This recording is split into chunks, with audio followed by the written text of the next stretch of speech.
अस्सलामु अलैकुम वरहमतुल्लाहि वबरकातुहू। औज़ु बिल्लाहि मिनश शैतानिर रजीम, बिस्मिल्लाहिर रहमानिर रहीम। हज का मुबारक महीना शुरू हो गया है और मेरे जहन में एक बहुत ही प्यारी हदीस शरीफ आई थी। मैंने सोचा आप लोगों के साथ शेयर कर देता हूँ। तो ये सही मुस्लिम की हदीस है। हदीस नंबर है 1977। नबी अकरम सल्लल्लाहु अलैहि वसल्लम का इरशाद पाक है कि जब तुम ज़िलहज्जा का चाँद देख लो और जिन लोगों का कुर्बानी करने का इरादा हो तो अपने जिस्म के बाल और नाखून काटने से एहतराज़ बरतें।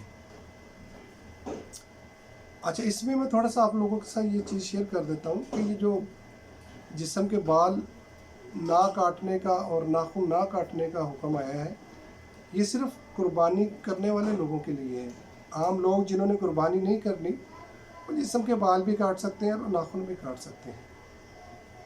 और ये हुक्म जो है ये उन औरतों के लिए भी है जो कुर्बानी कर रही हैं।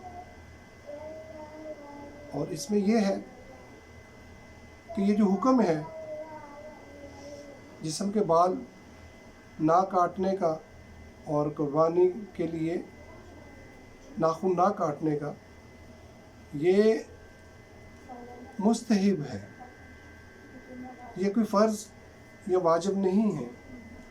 अगर कोई इंसान वो गलती से नाखून काट भी लेता है या जिस्म के बाल उतार भी लेता है तो इस सिलसिले में गुनहगार नहीं हो सकता, गुनहगार नहीं है वो।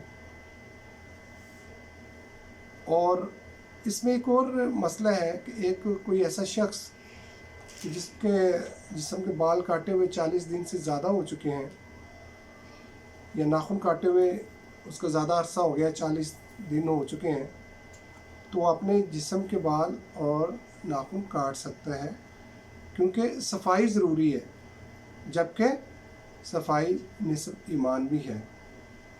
मेरे ज़हन में ये हदीस आई थी, सोचा आप लोगों के साथ शेयर कर दूँ। जज़ाकल्लाह खैर व आखिरु दुआना अनिल हम्दुलिल्लाहि रब्बिल आलमीन।